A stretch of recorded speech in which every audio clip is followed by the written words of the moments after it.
Ama is 39. She grew up in the eastern part of Ghana, but now runs her own business in Ghana's capital, Accra. And she lives there with her husband and their 2 children. When you finish all the food, I'll buy you something nice, okay? Okay, I promise you, don't worry.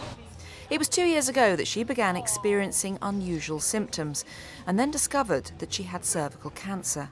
At first, when I realized, I was sad. When I was told, I was very, very sad. Even I wept because I wasn't expecting something like this on me. I was very, very, very, very sad. I wasn't happy at all.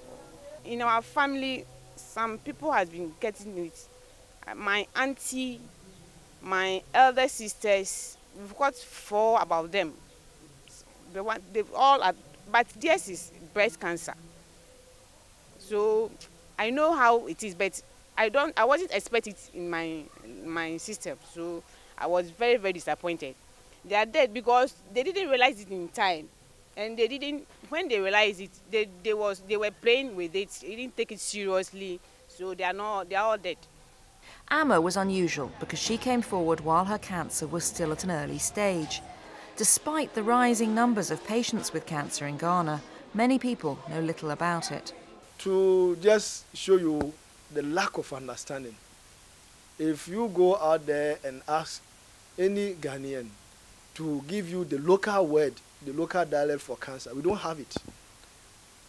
If you ask a Ga, an Ashanti, an Eve, we do not have any local word for cancer, and that shows the lack of understanding for the disease and how dangerous it is to anybody who has it.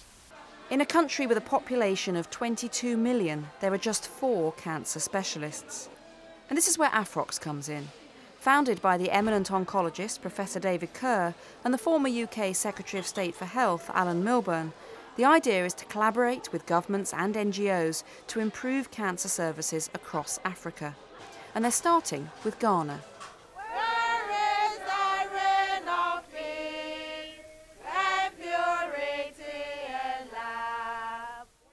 To counter some of the myths about cancer present in Ghana, AfrOx's is raising awareness with the help of Victor Saki from the Cancer Society for Ghana.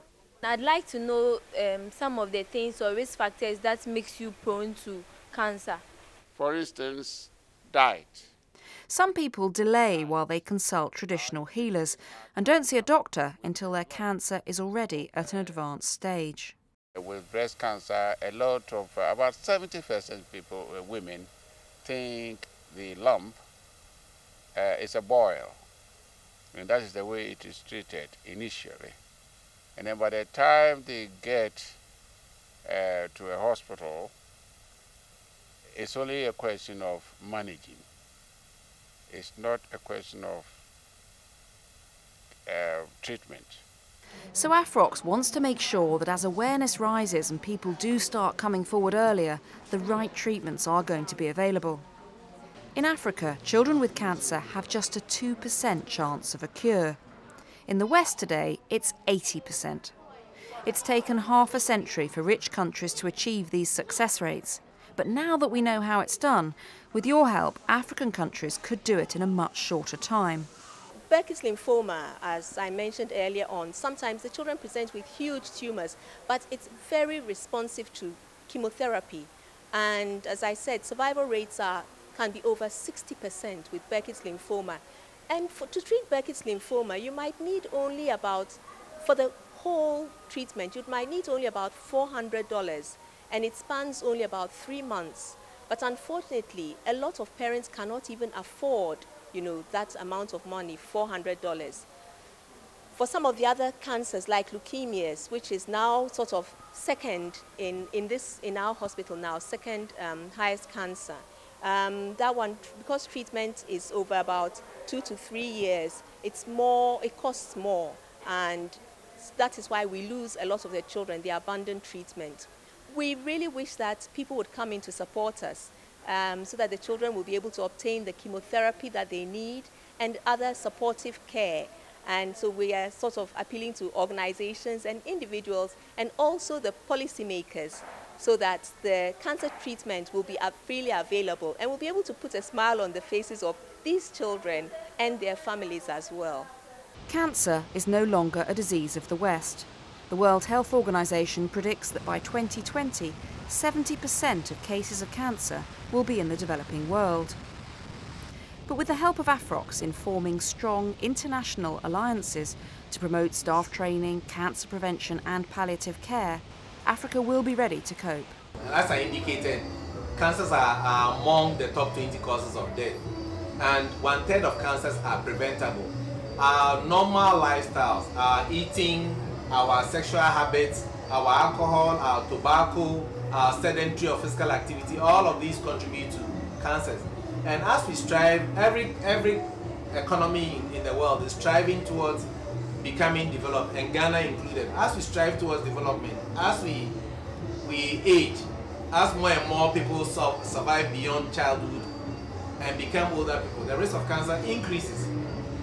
And so it is as urgent as any health problem that we have now. Unfortunately, sometimes you hear our politicians and policymakers acknowledging that it's a problem. But the finances, the resources that need to be pumped in to be able to implement programs and activities that will help to stem the incidence of cancers are usually lacking. And so there's a huge urgency there to be able to provide adequate and timely resources. So if we do not inject necessary resources, if we do not get our act together in terms of an active, sustainable campaign of cancer prevention and control, we'll increasingly be observing people dying not only at a later age, but this time dying even when they are younger.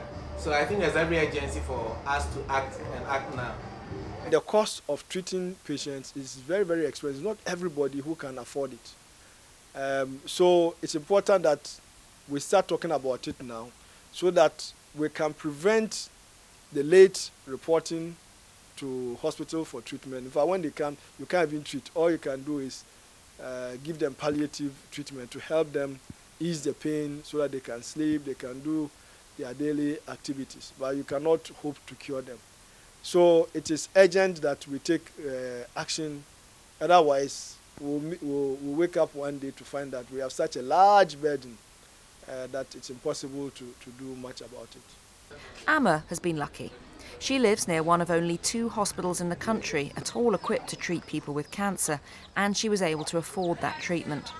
After a course of radiotherapy, there's no longer any sign of the disease. With your help, more people could survive cancer, just as Amma has. Right now, I've got 2 kids, and then I don't want to have any more. I want to take very good care of them, their higher education level, so that there'll be some ones in future.